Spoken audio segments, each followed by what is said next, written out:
Good afternoon. Good to see you all, and welcome to Aligning Corporate Lobbying with Climate Science. I'm Ann Kelly. I'm Vice President of Government Relations at Ceres, and I hope that you've all had a wonderful, robust climate week as we draw this to a close. Thank you to all 200 of you who are joining us today. This is a topic of vital importance and one that we at Ceres are deeply invested in. It's increasingly apparent that the impacts of climate change pose not just financial and material risks to companies and industries, but in fact systemic risk to financial markets writ large. Given the nature of this risk, all corporate action, including corporate lobbying, should be proportional to the risk faced and aligned with the latest science on climate change. More and more investors, as you know, are coming to understand that corporate lobbying that is misaligned with climate science is in fact an investment risk. Ceres Blueprint on Responsible Policy Engagement on Climate Change, which we published last July, provides detailed recommendations for how companies can align their risk, governance, and lobbying on climate change with the latest climate science and drive risk-aware climate lobbying. So this is going to be a fantastic conversation. We are in the thick of it right now, especially as we lead into an election and a potential change in the US Congress and potentially in the US presidency. We're going to be talking about this in detail, and we have a rock star panel to help us do that. And let me introduce them now, and I'm going to tell you how we're going to set this up. Let me just remind you of a couple things. If we end up with some bandwidth problems in this session, we might go off for 30 seconds. It'll take us about 30 seconds to get back on again. So please be patient while we adjust. When you have questions, go ahead and put those in the question box on your panel, and we will endeavor to get to each and every one of those before the end of this hour-and-a-half session. So joining me today, first off, is my colleague, Veena Ramani. She's Senior Program Director of Capital Market Systems at Ceres. And then our dynamite panel is as follows. We have our friend Val Smith. She is Chief Sustainability Officer at Citigroup. We have Brad Feigl, who is Vice President of Government Relations at Mars. We're thrilled to have Megan Lorenzen, Sustainability Manager at Salesforce, and Hugh Welch, who is General Counsel, Secretary, and President of DSM North America. A warm welcome to all of you, and thanks so much for the work you do in advocacy, which we're going to learn about, and for joining us on this Friday afternoon in what no doubt has been a very busy climate week for all of you. We're going to look forward to your discussion with Veena in a few minutes. But to kick us off, we could think of no one better than Senator Sheldon Whitehouse to join us for a robust discussion and interview about what's going on Capitol Hill. Senator Whitehouse really needs no introduction. He is our great friend. He is the Senate champion for climate action, and he has been for years, having made over 200 speeches on the Senate floor as recently as this week about the urgency of climate risk, the urgency of climate action, and having really worked rigorously to try to recruit colleagues from both sides of the aisle toward economy-wide climate action. We give you a warm welcome, Senator Whitehouse, and we appreciate your nonstop work and determination, and I just can't thank you enough for all you've done. How is it going for you in COVID? It's going all right, actually. I mean, it's frustrating not to be able to get a extended bill to help with the relief that America needs right now, but personally, I'm healthy, my family is healthy, and Rhode Island is doing quite well. So, you know, knock on wood, so far so good. Knock on wood. And so where are you right now? Are you at home or are you in DC? Yeah. Flew back last night from DC to Rhode Island. Okay, great, terrific.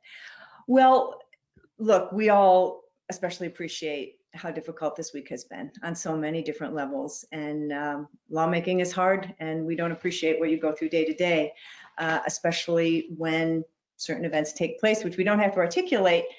We are living in historic times, and these are precedent-setting decisions we're making, and the disasters of the last several weeks have just reinforced the importance of all of your fine work. Would love to just hear you, if you could, and I know you gave a terrific speech this week, thank you, on the Senate floor. Your sense of the state of play right now, post-COVID, as we get close to the election, it'd be good to understand your sense of at least your Senate colleagues' sense of the problem, the problem that we are facing from a systemic point of view. Then we'll talk about proposed solutions, and we have some good news there, but we'd love to hear about your sense of the scope of the problem. Sure, I'd be happy to do that. But first, I want to be sure to thank you, Ann, and Ceres and your team and the companies that support you for the really outstanding work that your organization is doing. In the long, dark night of corporate climate lobbying, there's one very bright, persistent star shining in the firmament, and it's Ceres, and I really appreciate it. It's so important that you are there. Let me also recognize Hugh Welsh from DSM, which is one of the most forward-leaning companies in the world, working on this issue of trying to solve corporate America's presence in Congress. Brad Feigl and Mars are just doing amazing work, and I appreciate that he's on. I know that Val Smith saw my presentation to the chamber in New York, and she's part of the group that is lobbying to get the chamber to change its spots. And Megan and I don't know each other, but thank you, Salesforce, for all your positive activity. Where we are in the Senate is, I think, there's a filibuster-proof number of Republican senators who would join with Democratic senators to do a serious climate bill if they thought it was safe. I continue to use the analogy of prisoners in a, camp. They may want to get out, but until they see a safe way through the barbed wire or under the barbed wire or past the gun towers, it's going to be very hard to get them to do that. And the fossil fuel industry has built a very dangerous fence of barbed wire and gun towers to punish anyone who tries to, any Republican who tries to cross over and get something positive done on climate. But with smaller bills, we're seeing more and more bipartisan activity, more and more interest. And the conversation is completely evaporated about how climate change is a hoax and all of that. I don't think they let people onto the floor to say that nonsense any longer.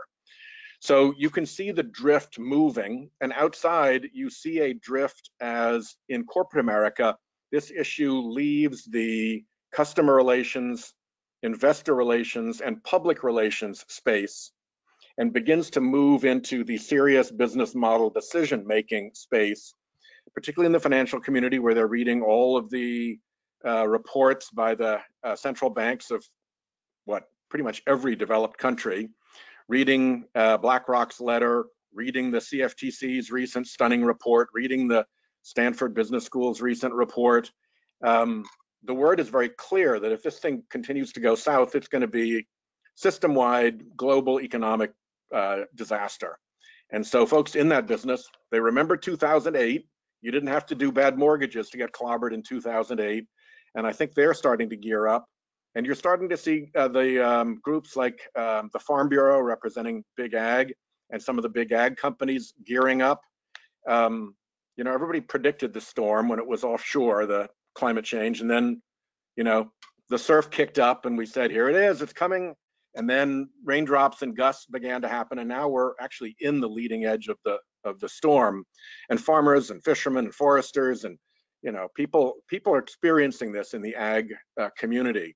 So we're seeing this shift, and that couldn't be more welcome, because until now, the corporate presence in Congress on climate change has been entirely negative. It's been the fossil fuel industry doing its pernicious thing constantly.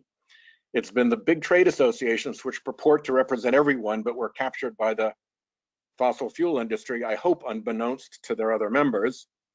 And it's been everybody else with other issues that are more important.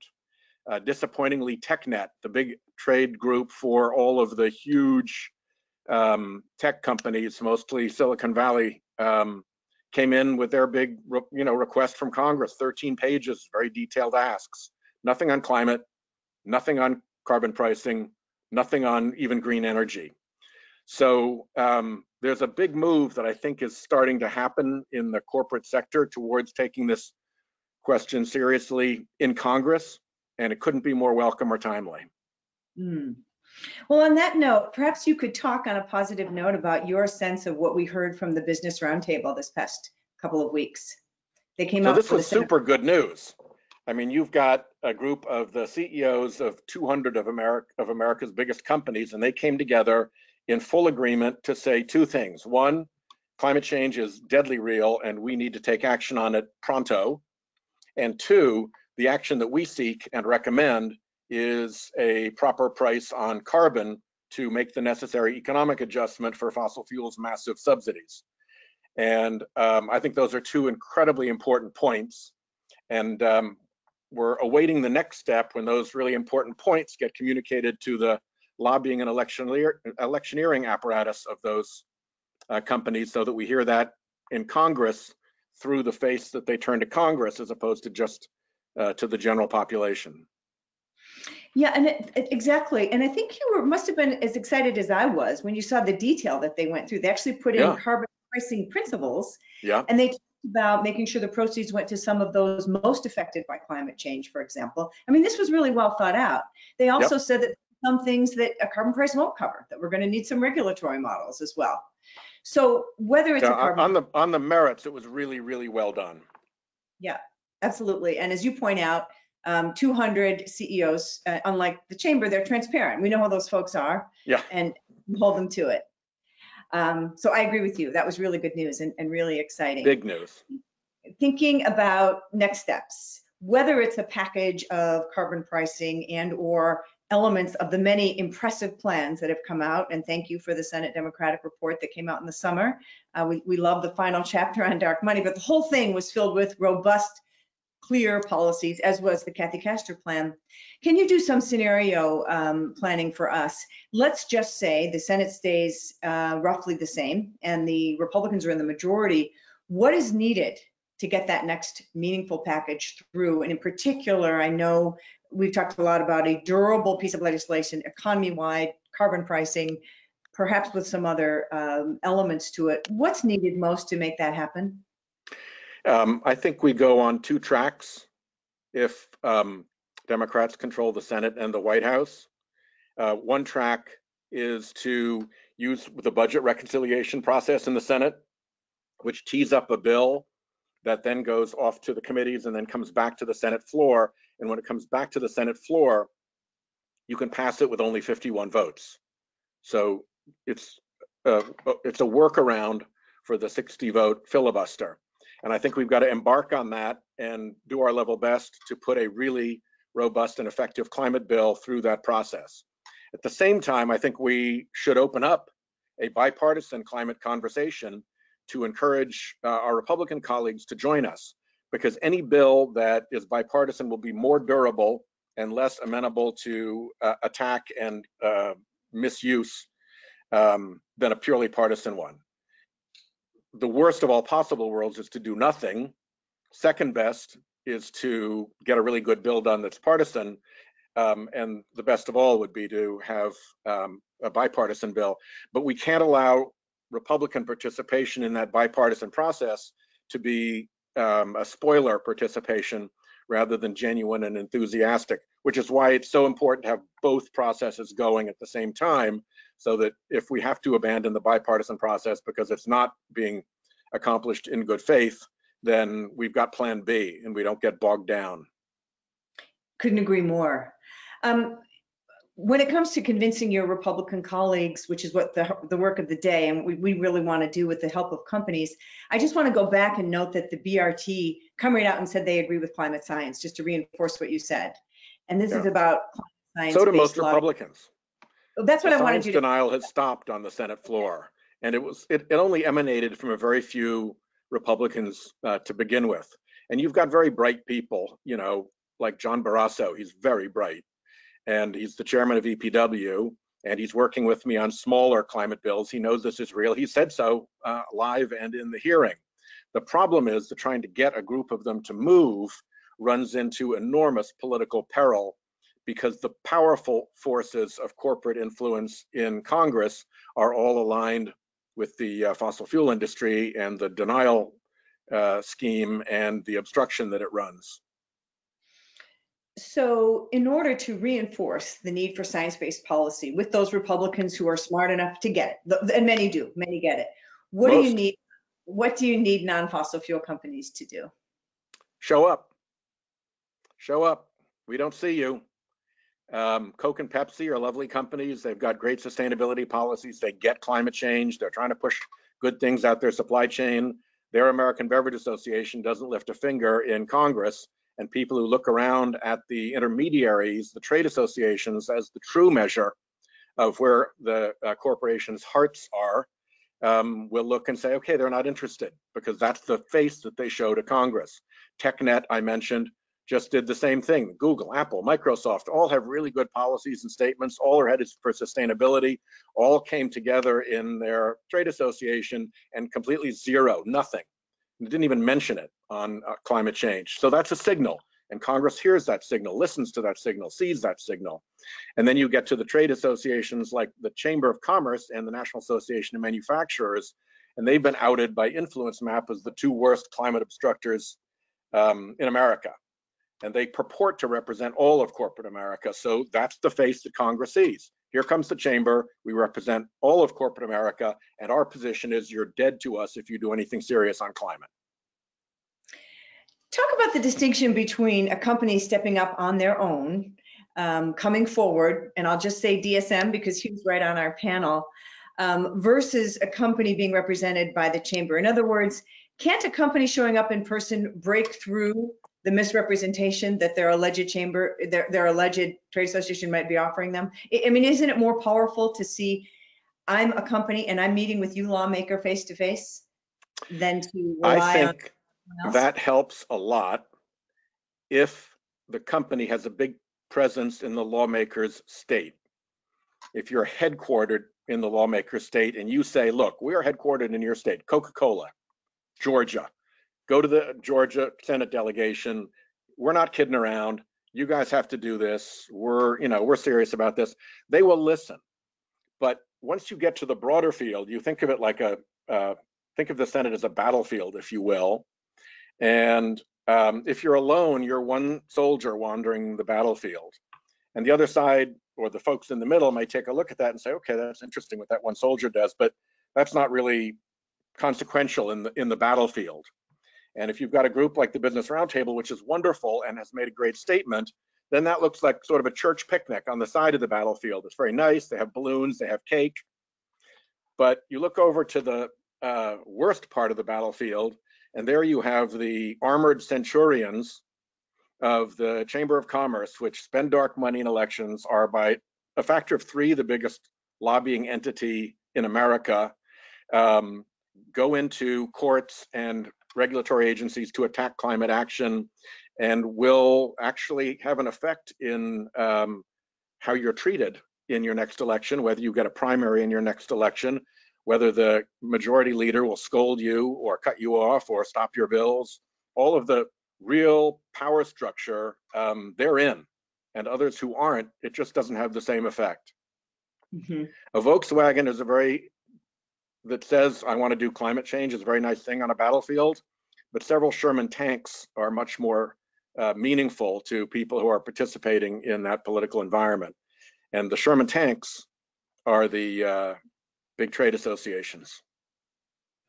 Fair enough. Tell it like it is. Talk for a minute, in the event that the Democrats end up taking the Senate, and so the Democrats, presumably, if the Democrats have all 3 branches, all 3 houses, the House, the Senate, and the White House, talk about the play at that time, and whether, and the degree to which you would still need, and I'm guessing you would still need that corporate support even to move some of your Democratic colleagues on climate. Is that right? It's a little bit the same play as before. You go both strategies. Can you do a bipartisan path? Can you do a budget reconciliation path? And you have them compete a little bit with each other so it doesn't become slow walked. And at that point, I think it probably does help to have some corporate support on the budget reconciliation partisan only side. It really helps to have support on the bipartisan path. And if you want a really durable bill, if you want one that's going to withstand the political backs and forths, doesn't turn into a political football like Obamacare, then you want that bipartisan path to be successful. And that bipartisan path will be successful in exact proportion to how much the rest of corporate America stands up against the fossil fuel industry in that regard. Well, that was a tweetable quote. I hope you all caught that. This is a live tweeting situation, and what Senator Reynolds just said is super important. Even if the Democrats take the Senate, we actually want bipartisan legislation because we want it to be durable. So we want to win over our Republican colleagues. We want to be able to have them on board and have a broad consensus so we have a long-lasting, durable bill that's irrefutable. So that's what we're all going for. Terrific conversation with you, Senator Whitehouse. I think I want to bring in our colleagues now who are walking the talk and talking the walk. These are the champions, and my colleague. These are the good ones. These are the great ones, and my colleague Veena Ramani is going to spend a little more time on this topic, and also our guide on this topic. She spent a lot of time from a governance perspective working with these folks, so welcome to you all. And Veena, thank you, Senator Rados. Thank you for staying with us too, because this conversation continues. Let me tell our guests that it's still fun to put questions into the question box. I'd love to hear from you. Go ahead, Veena Ramani. Thanks very much, Anne, and thank you very much, Senator Whitehouse. It has been really fantastic to have you sort of lay out the political context and the importance of companies engaging on climate policy and engaging in a way that's aligned with climate science. So now that Senator Whitehouse has so admirably for us sort of set up the need for what we're talking about, let's talk about how companies can start to operationalize what this might mean in terms of the systems that they have in place to get them to the decisions on climate lobbying, which clearly Senator Whitehouse has reinforced the need for. So in July, Ceres released a report, which is a framework for how companies should engage on what we are increasingly calling risk-aware lobbying on climate change, or policy advocacy lobbying that's rooted in a clear-eyed understanding of climate science and the risks that climate change pose to businesses. The blueprint lays out a new standard, essentially on what we are looking for companies to do in terms of engaging on this issue. Anna, could you pull up the slide about the blueprint, please? The blueprint lays out a new standard for us on this issue. The next slide, please. And it calls on all companies to align their lobbying on climate change, both directly and through their trade associations, with the new North Star that we've identified, which is the North Star of science-based climate policy. So what we have in this slide here is a definition of what science-based climate policy means, which is taking policy positions on climate change, which is actually aligned with the goal of having global greenhouse gas emissions stay within the 1.5 degree threshold. So our report makes the linkage between climate risk and climate lobbying. It sort of argues that any corporate involvement in policy advocacy, either directly or through the Sherman tank of, as Senator Whitehouse put it, of trade associations, should be engaged on in a way that either addresses the risks of climate change or could potentially have the inadvertent impact of exacerbating risks that companies face from climate change, and essentially calls on companies to make that linkage between risk management and climate change policy advocacy. What our report also does is lay out a series of steps that companies can take to make that linkage that we're calling for. And so first, we call on companies to assess their climate risk exposure in a way that factors in the very latest on climate science. We then call on companies to put in place governance systems to integrate these risk assessments into decisions being made about climate policy across the enterprise. And finally, we call on companies to act in a way that aligns policy advocacy with climate science. And again, we will lay out what this actually means through the rest of this session. I'm really pleased to have a fabulous panel of corporate leaders who will be able to show all of you, our audience, that so much of what we're calling for is actually workable in real life.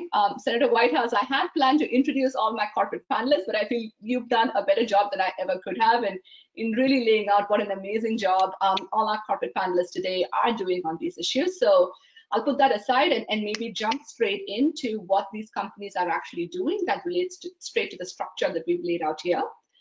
As Anne laid out at the beginning, you as our audience are the 150 or so folks on the line here today are also going to have an opportunity to join with me in questioning our corporate panelists as well.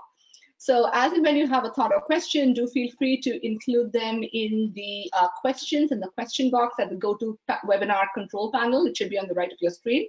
And we will get to it, through this panel, at the end of this panel, or at some time during our time together. Great. So let's begin with the issue of risk management. Again, we're increasingly calling this risk-aware lobbying. But in order to engage in risk-aware lobbying, you first have to be, you have to have a good understanding of the risks in question.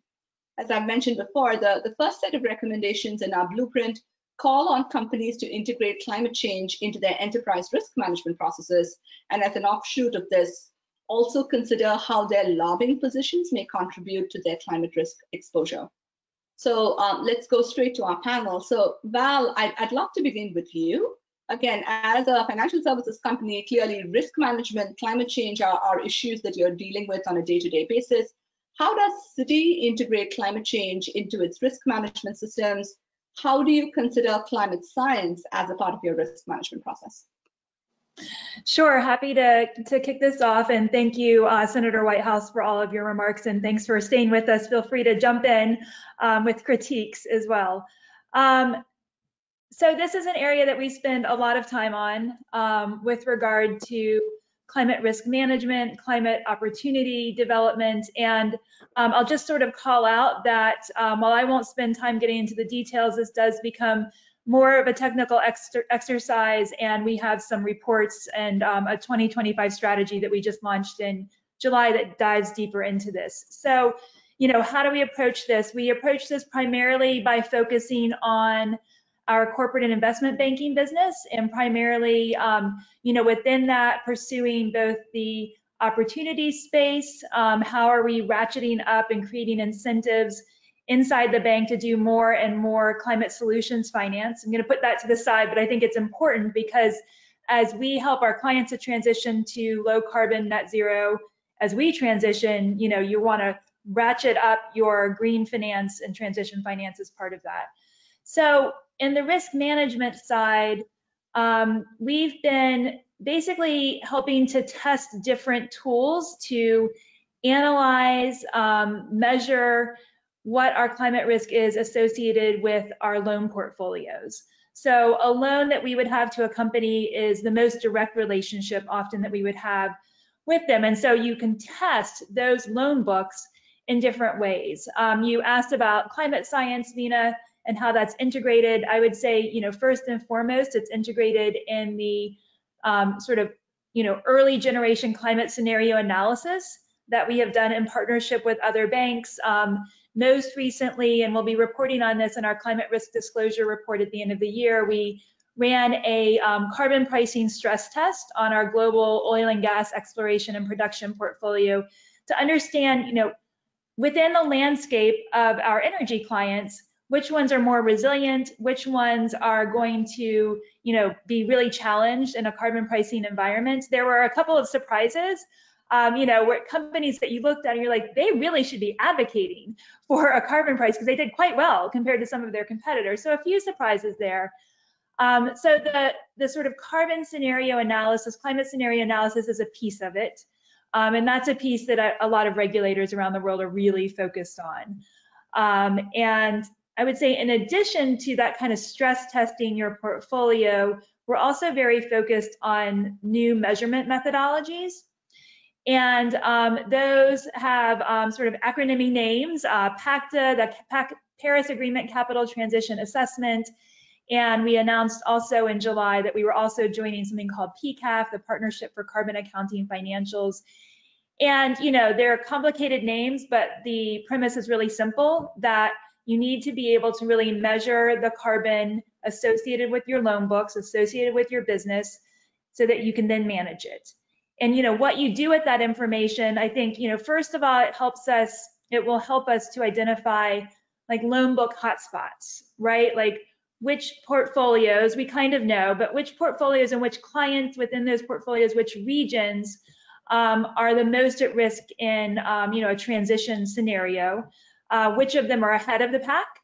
And you can, use that information in different ways in terms of risk management and also in terms of client engagement. So, our ambition is to be able to transition with our clients.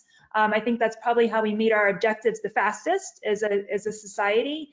So we're really integrating all of these different tools and methodologies, and it is a across the board effort at Citi, with risk management, with the C-suite, with sustainability, with so many different banking teams involved in this exercise. It's really becoming integrated into the business, and we appreciate the pressure that we get externally to make that happen faster as well. That's great. That's really great context, Val. And maybe one quick follow-up question.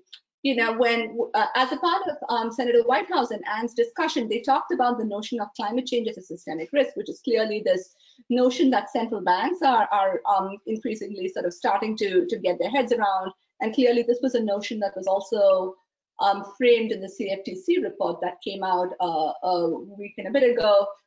For those of you in the audience who are not immersed in acronym land, that's the Commodity Futures Trading Commission, a US financial regulator focused on the commodities market, which has issued what I've seen as the first report from a US financial regulator that affirms the systemic risk of climate change. So really a path-breaking report, as Senator Whitehouse framed it.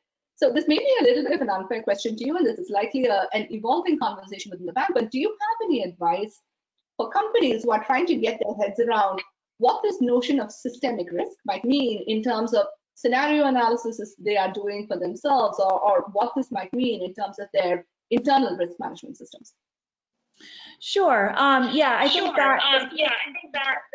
Sorry, I'm getting some feedback. The CFTC report was a really notable one, because we hear from regulators around the world that climate change is increasingly viewed as a top strategic risk, and it's one that they want banks and other companies to take really seriously. And this was one of the first comments that we've heard from the US regulatory side. My advice for companies that are trying to wrap their arms around this is, I think essentially, how we started was, and we started a few years ago, we started really diving into this in 2017 when our CEO signed the statement of support for the TCFD, the Task Force for Climate-Related Financial Disclosures, when those recommendations for climate risk disclosure came out. I would say start simple, but the more time you lose, the harder it is to catch up. And we started by really understanding, talking with our investors, talking with different stakeholders, speaking a fair amount with Ceres, to understand what are the expectations of us going to be in the future? What do the different recommendations for disclosure, what's out there, what do they say, and what's the gap analysis of what we currently are doing and what we're going to be asked to do? And, out of that came sort of some initial analysis that led us to understand where some of our gaps were.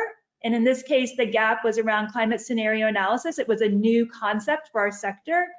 And we took advantage of the newness of this for all of us to work with 15 other banks and the Unit Finance Initiative to conduct the first climate scenario analysis pilot project.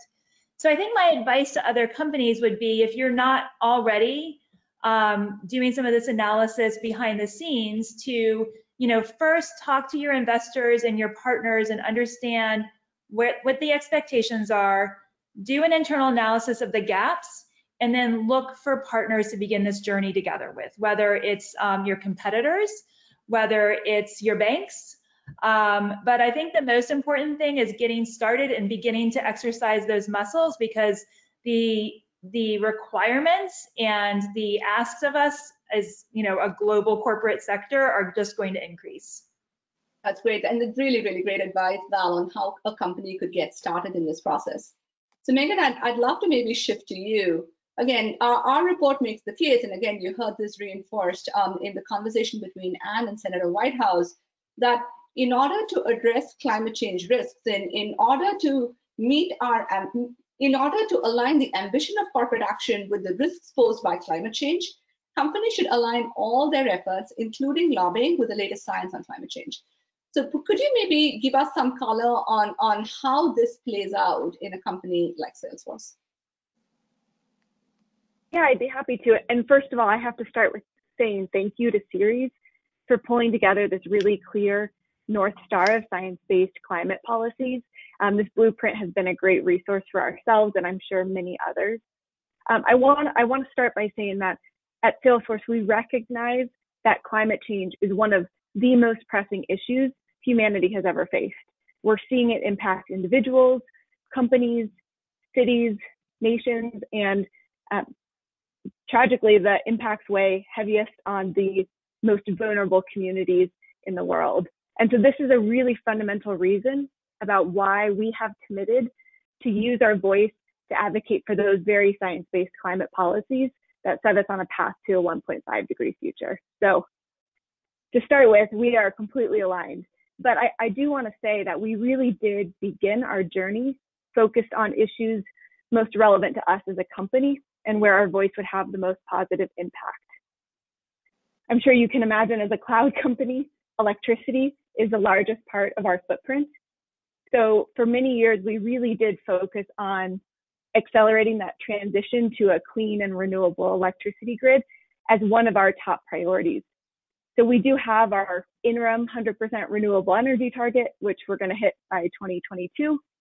But policy is such a fundamental lever to drive the ultimate goal, which is not 100% renewable energy. It's what science tells us the planet needs, which is 24/7 clean and renewable electricity grid. So the short answer, we've always followed the science, but in recent years, we've really expanded our thinking and expanded the portfolio of topics that we're engaged on, making sure our voice is showing up on more of those places that science is telling us positive change is needed. And I think this is a really interesting transition for the industry. We're seeing this trend across every dimension of climate action. So whether it's policy or supply chain engagement, which is increasing in importance, we all, as I think a community, recognize that it's no longer enough to just think about action within the four walls of our company, Salesforce, city, whomever it might be. So we are increasingly asking ourselves, what do our stakeholders need? So it's not just about what's most relevant to us and where we can have the most impact, but it's listening to our communities, our suppliers, our employees, our customers, all of whom are being impacted by climate, often in different ways. So we really are focused on bringing our voice to all of those different places that matter most to science. So we were thrilled to see your report come out and are looking forward to continue to expand those topics that we're focused on. Great, thank you. And climate science is an interesting sort of goalpost to tell companies to sort of, align with, because the science is a continuously, climate science continuously evolves, right? As the impacts become worse, as our time to sort of manage those impacts becomes less, science is continuously evolving. So we do appreciate that what we're asking you to do is hard, and are certainly appreciative of companies who are trying to track that evolution. So that's really great. Let's maybe start to shift from risk assessment to governance, because again, the logic of our report is once companies assess climate risk, they should then start to engage with their board and management to make sure that all the stakeholders making decisions on climate policy positions, including at the management level and at the board level, are doing so in a way that's, again, informed by risk assessment, the way sort of Val and Megan just framed it out. So Brad, I'd love to maybe have this go to you. These decisions on that connection between risk, and decision making become, I think, very complicated when you're talking about this in the context of trade associations, especially the Sherman Tank trade associations that Senator Whitehouse just talked about, because many of these are trade associations that you join for a range of reasons, which means that there's a whole range of internal stakeholders that you have to sort of engage in the process. So how has a company like Mars navigated this sort of internal cutting of the gaps? Yeah, I sure wish there was a science policy on how companies deal with trade associate engagement, because the science is constantly changing. I want to start by just saying, look, there is value in trade associations, right? And again, trade associations have been around for hundreds of years. And so we find value in trade associations in the sense that we get to meet our peers, our competitors, we learn about our market, we learn about our industry, but we've learned it's a really hard place to drive really interesting or sort of constructive policy. And, and again, we're living in a very complicated world, and as global companies, all of us here, we're facing some very difficult problems. And, and what we've learned is these large, you call them Sherman tank trade associations, they get to be so large, there are too many voices. And what's happened is they always are pursuing sort of the lowest common denominator of policy goals, which again, doesn't really serve to where we want to go as a business. And so, and that's particularly true on sustainability, right? A variety of sustainability issues. It's just not really productive. And I sort of learned the hard way. I spent, a couple of years with one of our major trade associations.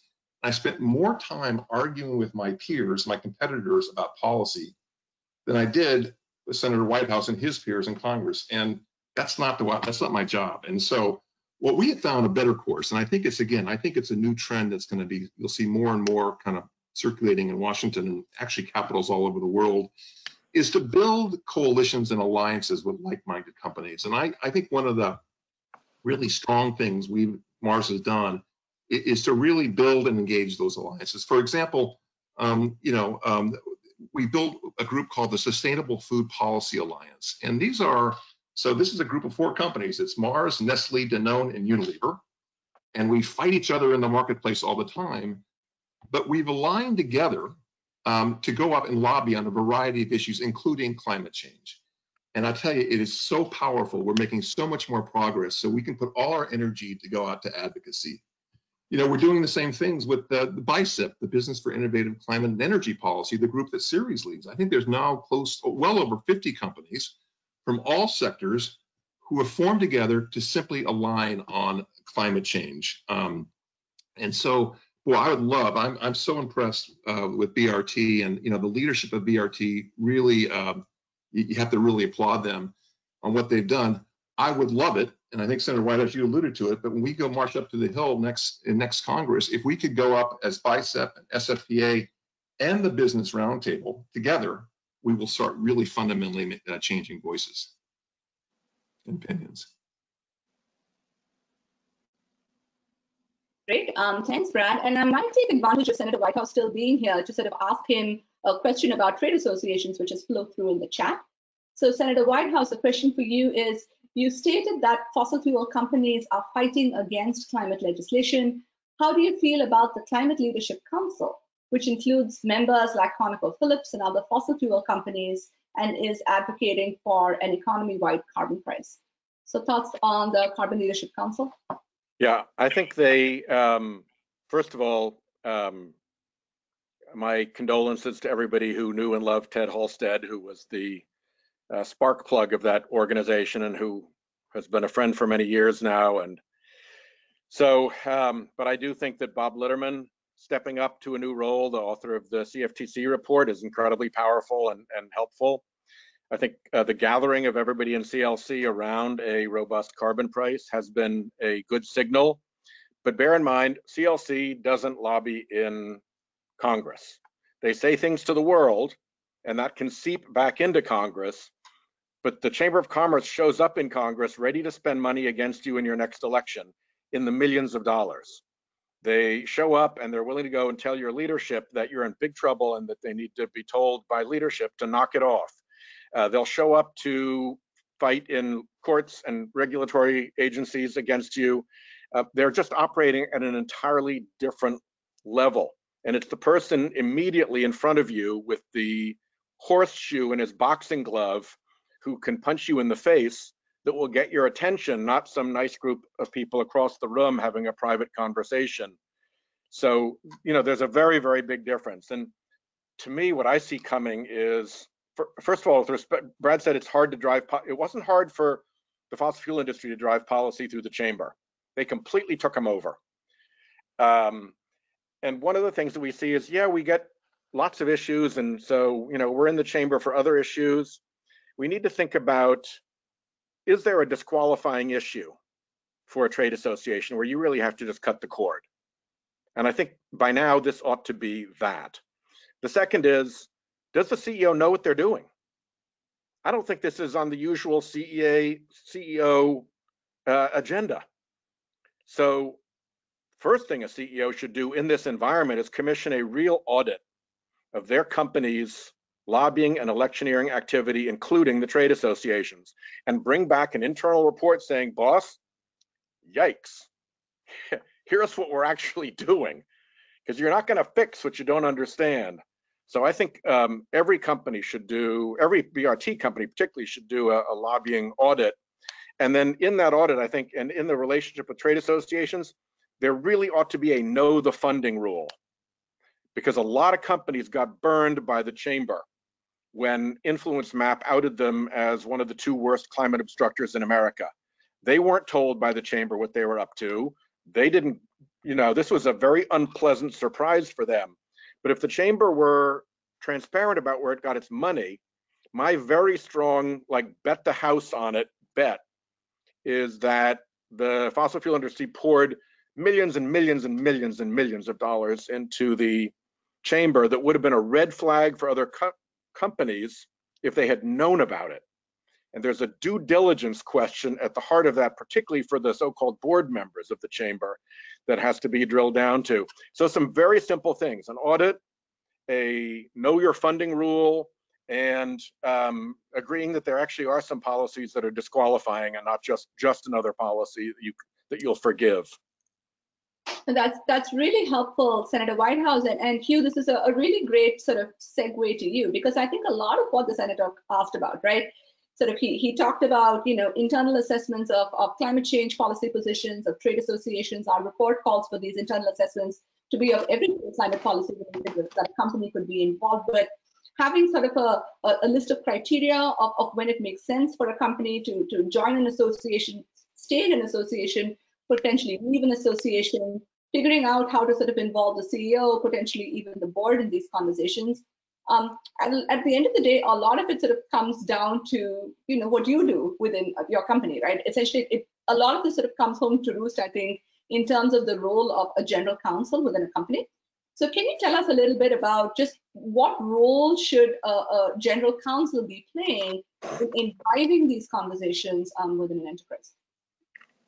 Yeah, I mean, it's funny. I don't think most folks would confuse corporate lawyers generally with climate champions. More often than not, it's kind of on the other side of the house.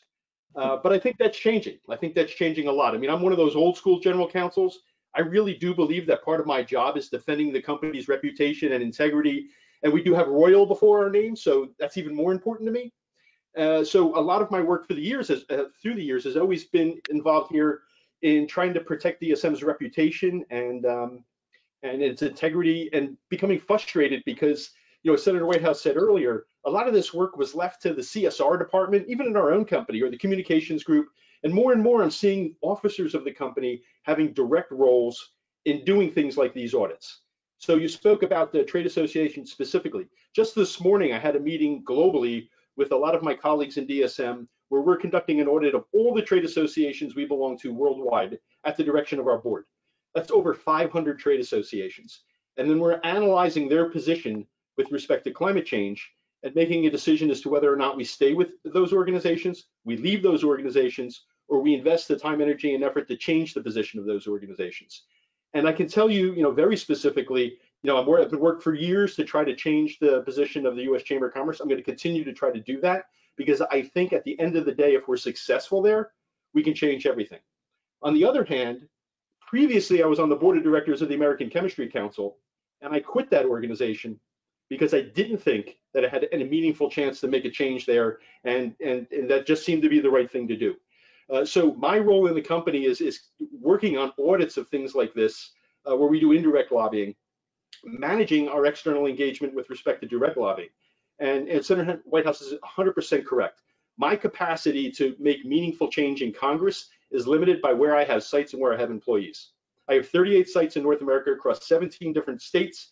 I can talk to the congressmen and senators from those locations and be impactful, but I could be much more impactful if I'm leveraging the force multiplier that a trade association represents. So that's one way I think that general counsel and corporate lawyers can really make a meaningful difference in their companies. Another way is, historically, we never got a single question during one of our quarterly analyst calls around all the great work I think we do with respect to sustainability. Not a single question. It was a major point of frustration.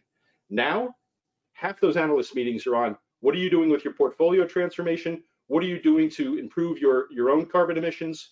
What's the strategy for new innovation to help mitigate climate change? And we're getting a lot of questions around that. I think 43% of our shareholders today represent themselves as ESG shareholders. So a lot of my work as a general counsel is in investor relations, which is something that is relatively new, but also pretty exciting.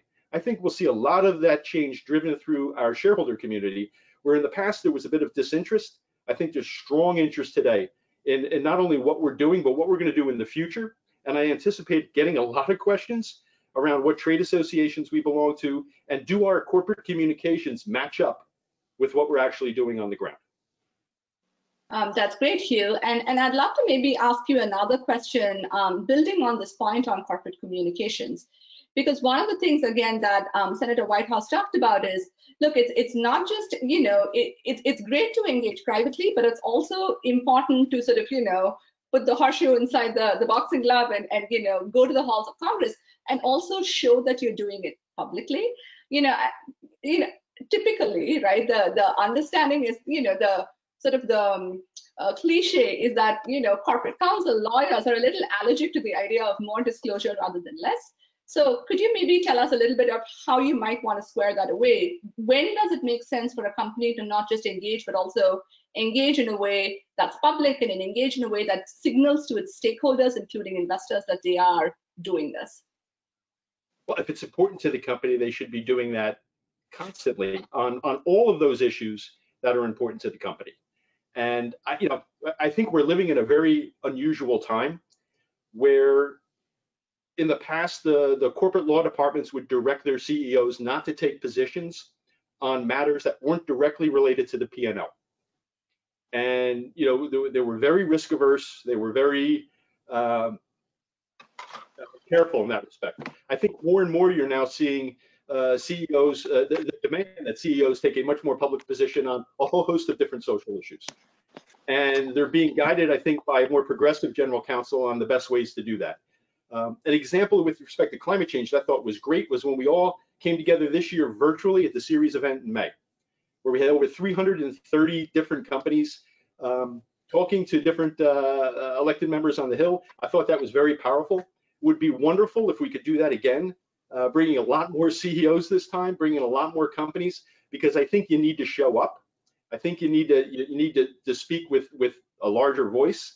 When I talk to the folks in the chamber, and Val knows this as well, what they'll tell you is we respond to our constituents.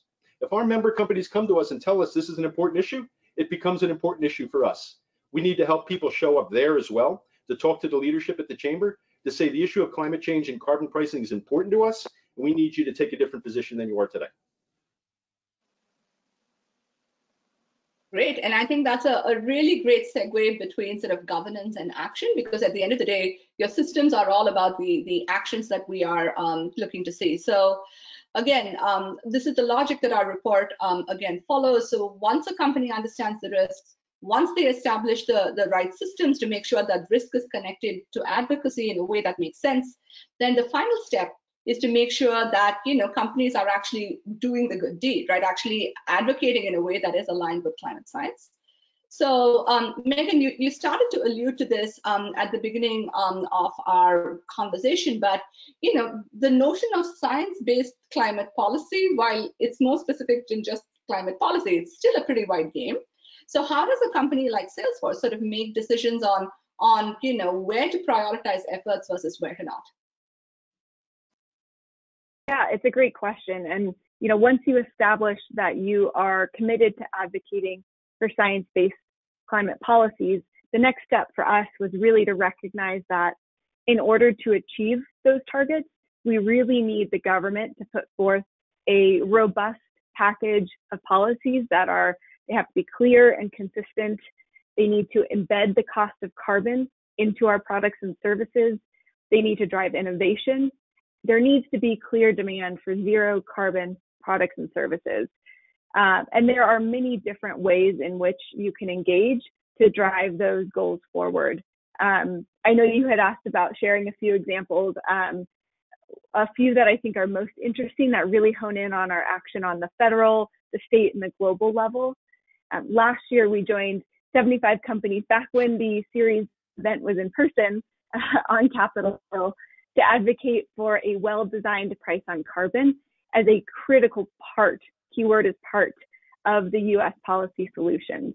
I think that was so powerful. We saw 6 proposals put forth thereafter.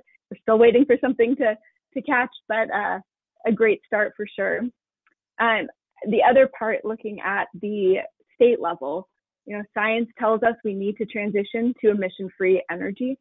And we know that 70% of the world's internet traffic flows through data centers in Virginia.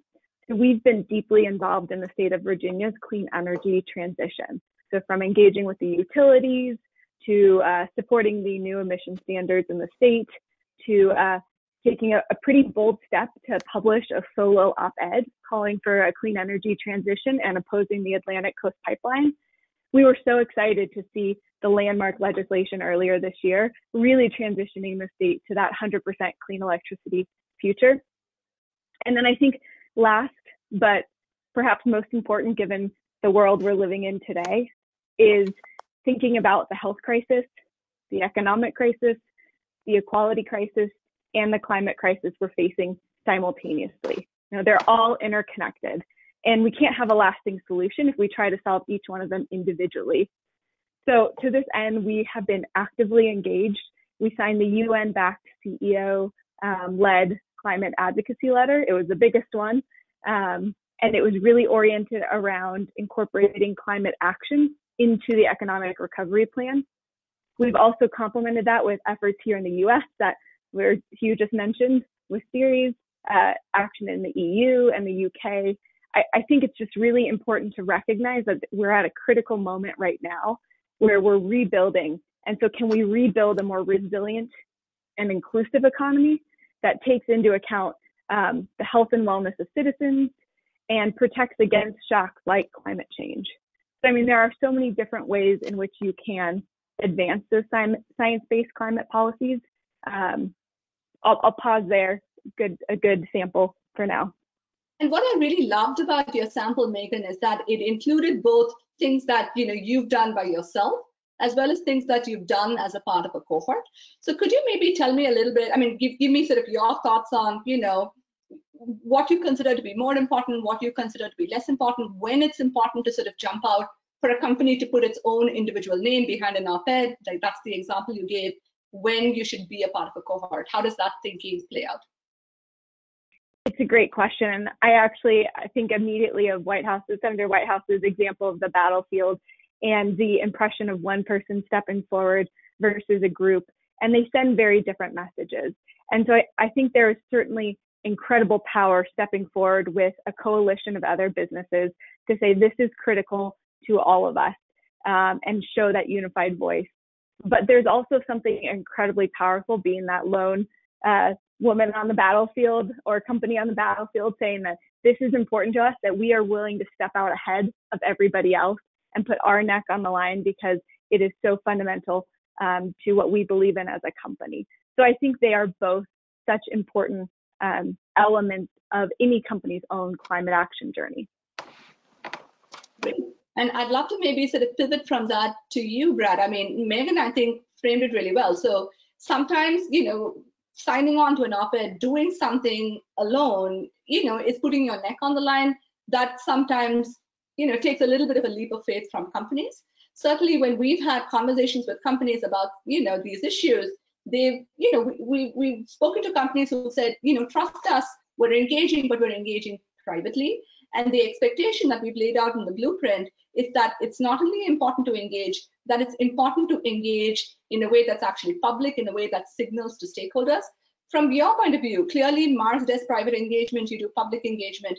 Is this expectation that we've laid out fair? The expectation that companies should not only engage, but engage in a way that signals to other companies what they're doing?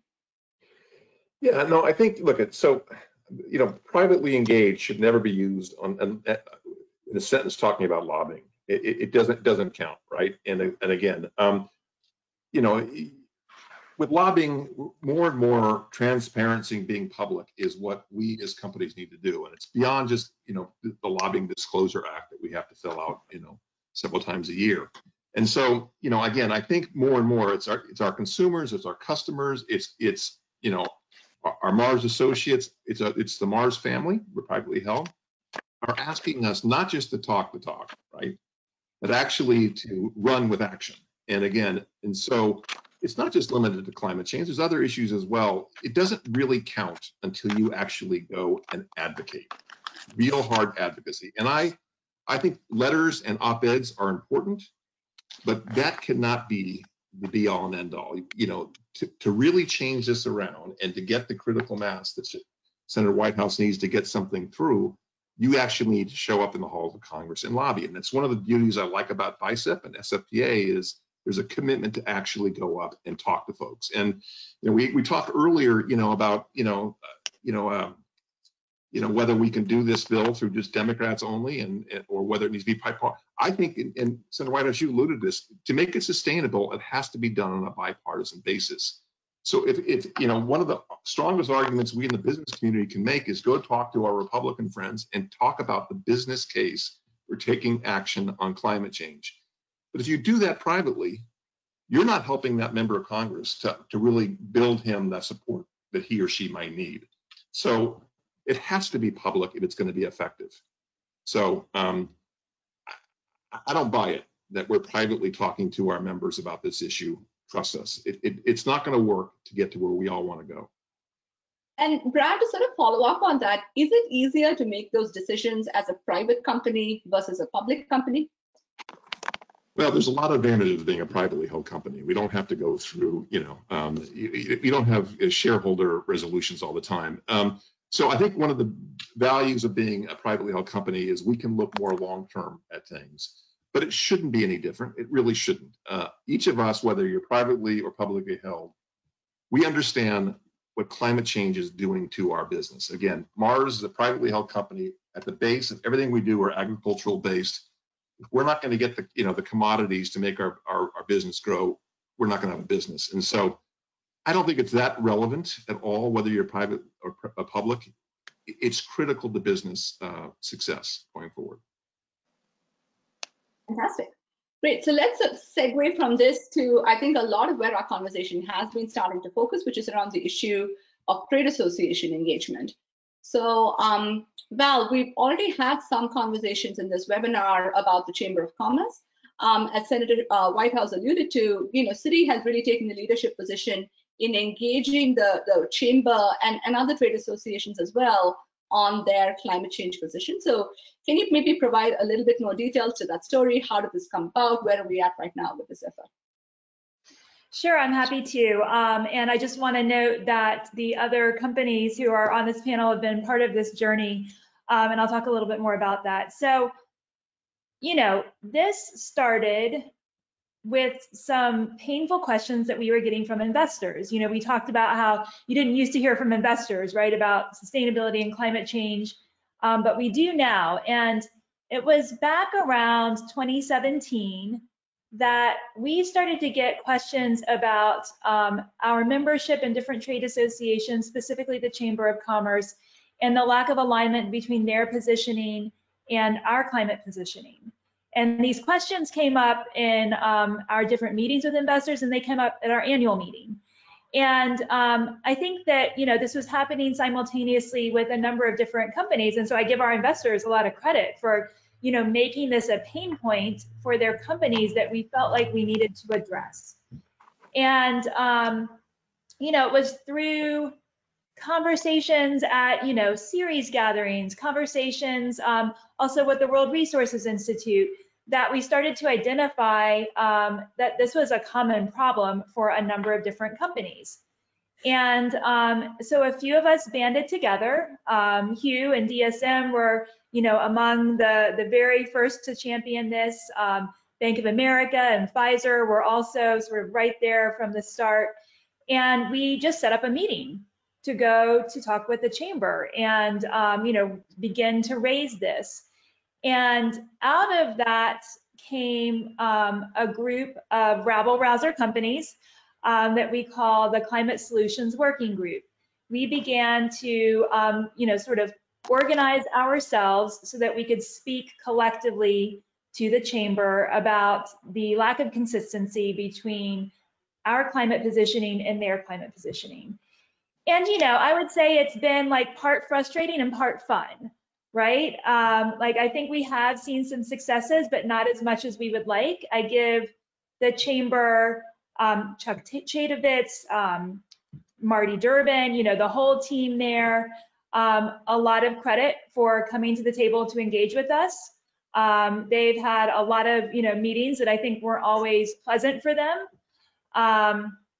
They've, begun to make some changes, in part, I think, because they were hearing from our group of companies, in part because the world is changing. And they've updated their climate positioning statement. It is nowhere near where it needs to be, and it is not what the BRT statement is. So we are very happy to see that, race to the top. And, they've taken some positions that I think have been beneficial. They're currently supporting the HFC phase down legislation that seems to have pretty broad support. But on the other hand, their litigation center is fighting against the state of California's ability to, to have its own emissions rules for cars. So it is totally a work in process. I think that some of our learnings have been, the benefit of showing up, which I think comes up over and over again. I think that our challenge now, we're growing the working group. It is organized outside of the chamber. So the chamber has a task force for climate change action, and we also participate in that. That's open to anybody. The Climate Solutions Working Group has a charter and a set of principles, and each company that joins us needs to be like in agreement with those principles. And I'm happy to, talk with any companies that are interested in joining. Salesforce is our newest member, so thank you, Salesforce. And Mars, we know that you're with us in spirit, but you're not actually a member of the chamber. So, I think our next steps are like, now it's getting real. Now we have the chamber having demonstrated some openness to climate action.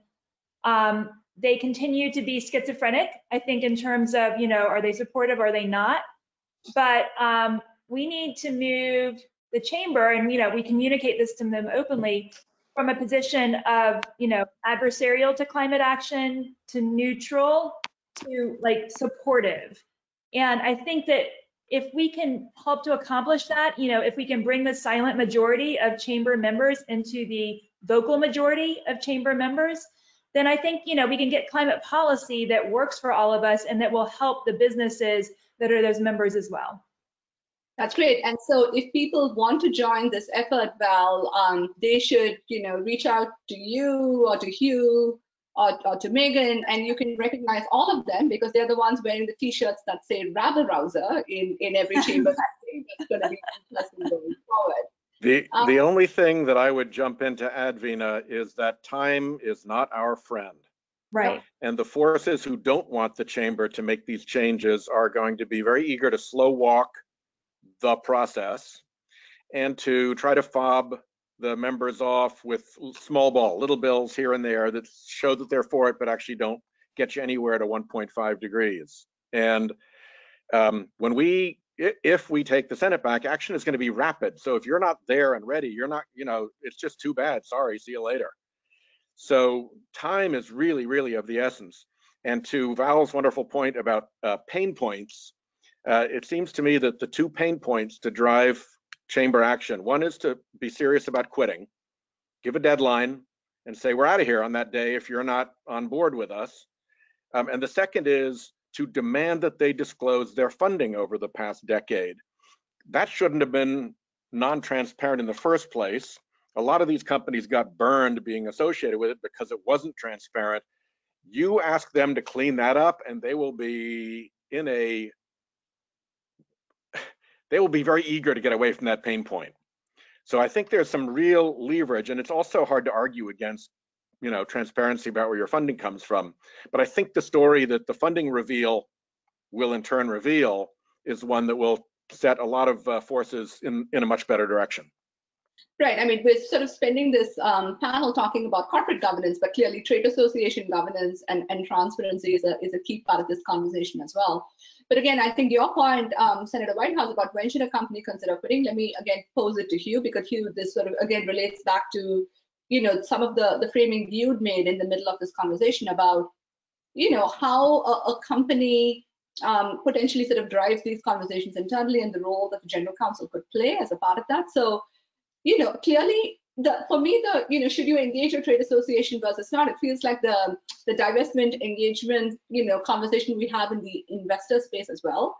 You know, clearly moving these large influential organizations is great, but at what point should companies say enough is enough, right? Like where does that red line, you know, how could companies define where that red line is? Yeah, I mean, if a trade organization is holding positions or advocating positions that are polar opposite to what your company's positions are, and they're unwilling to engage on that, you have no choice but to leave. Otherwise, your level of inauthenticity is so high that I question the credibility of the organization in its entirety. So, like I said, there was one organization where I quit the board.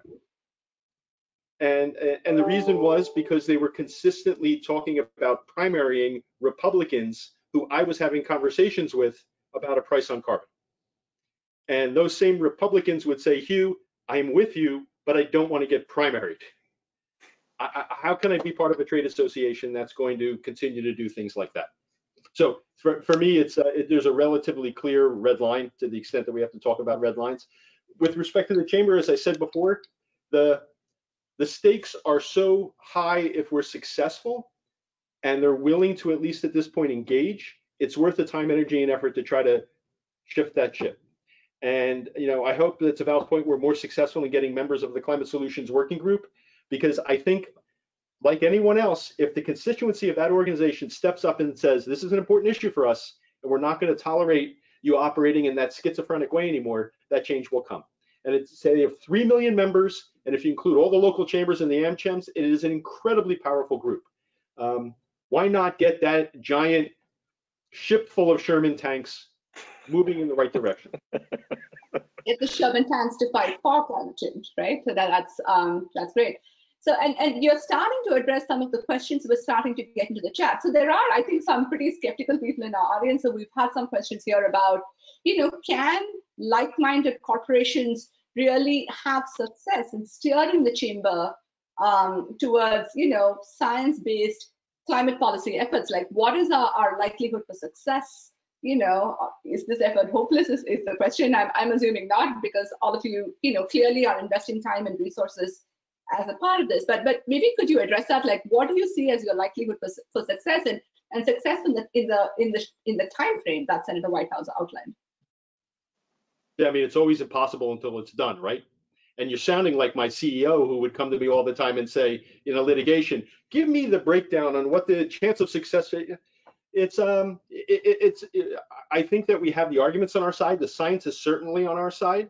I think membership is slowly coming around to being on our side. I'd love to see that financial disclosure, because I think that would change things overnight.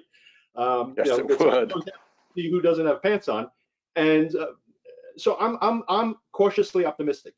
You know, Val mentioned it. There's been some change in position. It's been incremental, but I do think it's been sincere.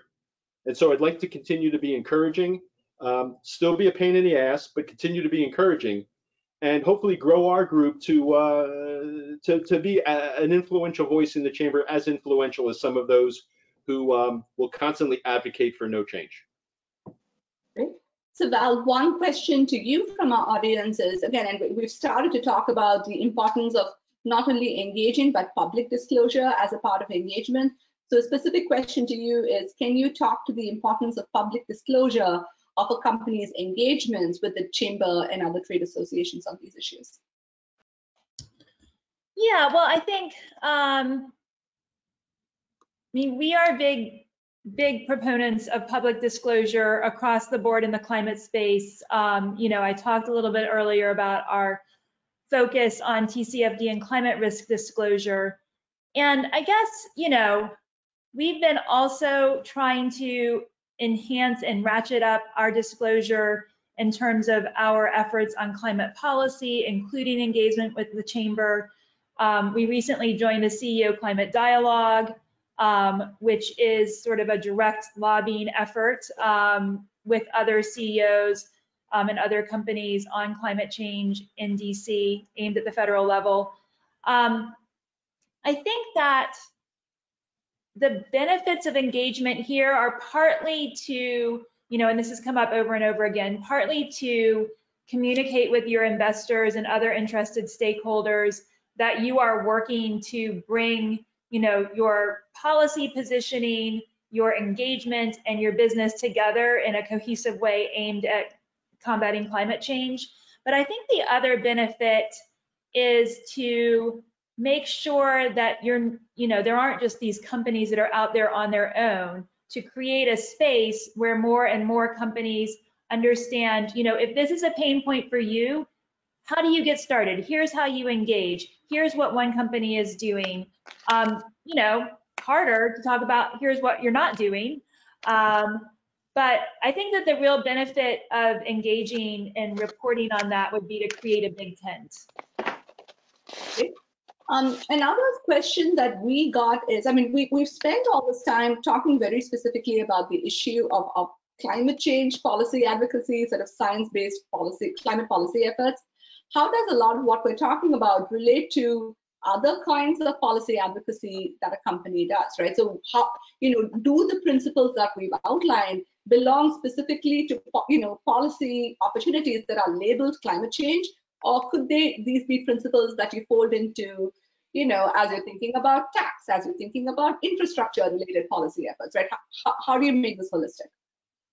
I'll throw it to anyone who wants to jump in on this. Go ahead, Brad. Again, I think the example I gave, the Sustainable Food Policy Alliance, is a good example. Again, 4 food companies who are working together not only on climate change, but on packaging, on nutrition, on food safety, on inclusion and diversity. So the kind of model that I was sort of laying out that Mars is pursuing, it can apply to a variety of policy issues. And again, from our perspective, it is the most effective and efficient way of proceeding.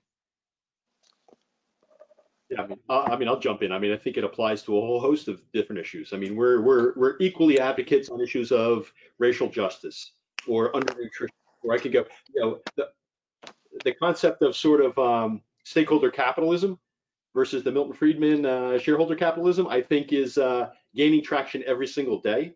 I don't think either shareholders or the community in general will no longer tolerate corporations just stepping back and saying, this is not really any of my business. This is the government's business. This is the academia's business. I think there's a growing expectation that corporations will use not just their financial might, but their political capital to drive change as well.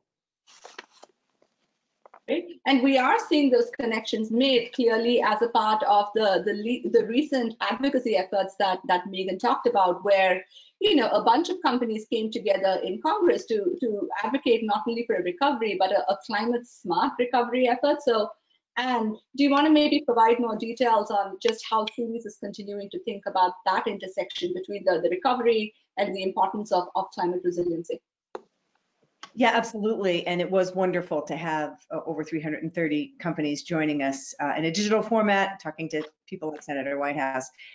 We are watching the news every day, and we are hopeful that any recovery monies, and I know Senator Whitehouse is thinking about this, that any recovery monies from here are climate smart recovery, and that they're sensitive to climate change and what's needed, like renewable energy tax credits.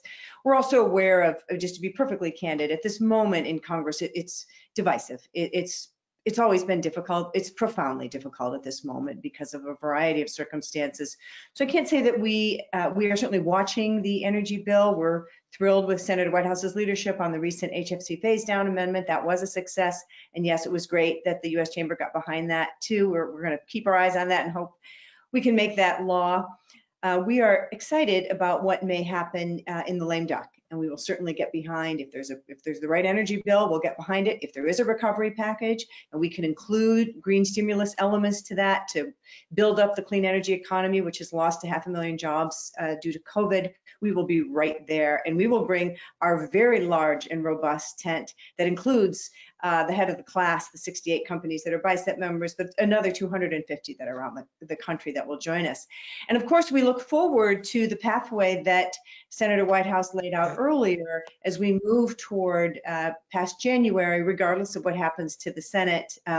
We're certainly not giving up. We are going to be continuing to have robust meetings on Capitol Hill, whether we're in person or whether we're online, and continue to push for robust economy-wide climate solutions. And that takes many forms. And it's exciting that thanks to Senator Whitehouse's committee of Senate Democrats and to Kathy Castor's committee, the Select Committee on the Climate Crisis, we have these fantastic plans sitting on a silver platter that are really deep and well thought out and represent a variety of stakeholder views. They're economically sound, and we can do them. And I'm absolutely convinced of the collective voice of corporate America. One question was raised, and I've heard Senator Whitehouse answer this before. You know, if the companies that are collectively advocating, they're bringing intellectual skin, they're bringing stakeholder skin, they're bringing investor skin, even if they're not the ones who are making these major, potentially illegal campaign contributions, our sense is that they can still have a huge impact. And Senator Whitehouse, I'd love for you to comment on that, on the collective corporate voice, even if it isn't resulting in multi-million-dollar contributions. So we have to think about a variety of possibilities looking ahead, and one is that the Republicans continue to control the Senate, and Mitch McConnell continues to be the majority leader, and he continues to be almost entirely funded by fossil fuel money. So they know that this is, you know, the pass at Thermopylae for them, and if they can block there, they can hold up, you know, the whole Persian army. So somebody else needs to go show up and talk to Mitch and say, hey, I'm big ag, and we're big tech, and we're Wall Street, and we're the financial sector, we're BlackRock, and we're the coastal economy, and we're consumer-facing companies, and we're telling you it's game over. You bought them a decade, but it's over. We're not going to support any of your people. We're not going to support you. We're not going to support your party. It is game over if you don't knock it off. And that conversation alone tips the balance. It does have to be credible, though, because if the chamber is on the other side saying they're just kidding, they don't have the weaponry we do, they've got Volkswagens, we got tanks, and they're still our members, so ha ha ha to that, then it doesn't work. It's got to be real, and it's got to have the force of the pressures that are real right now on these companies reflected. Great. Well, So thank you, Senator White. So these are the wonderful people who are really helping. I've got to jump off, so let me just say thank you to Brad and Val and Hugh and Megan, and of course to wonderful Ceres. That's great. Thank you, Senator Whitehouse. And that actually is perfectly on time because we do need to wrap this session up. If I can paraphrase what Senator Whitehouse said, you know, for every Sherman tank on one side of the aisle, you need a Sherman tank on the other side of the aisle as well. So, or move the Sherman tanks from one side of the aisle to the other. So never enough time to discuss this extremely exciting issue. You know, fortunately for our audience, this is not our only bite at the apple. It is worth mentioning that our colleagues at the BT will be organizing a panel on October 20th, which will offer an opportunity to do an even deeper dive on the issue of trade association engagement on climate change. And they have also released a toolkit that's focused in on this specific issue. So this is in fact a part of a series of sessions organized by the We Mean Business Coalition on Responsible Policy Engagement.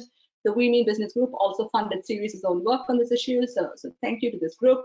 So for those of you in our audience, to keep your eyes peeled for that. So with that, I will say thank you to everyone for participating in today's session. Certainly our amazing panelists who hung in there for 90 minutes on a Friday afternoon to provide some really excellent and exciting thoughts on what I believe is one of the most important issues of our time. Certainly to our amazing audience who again hung in here and also asked some really amazing questions. You will be receiving a follow-up email with a recording of this session shortly, so please do share it with your networks. I also do want to note that this is our last Climate Week session, which was organized by Ceres. You can view all of Ceres' Climate Week sessions at www.ceres.org/Climate Week. So with that, thanks to everybody. This session is adjourned, and have a really wonderful rest of your days and a great weekend. Thank you. Thanks so much.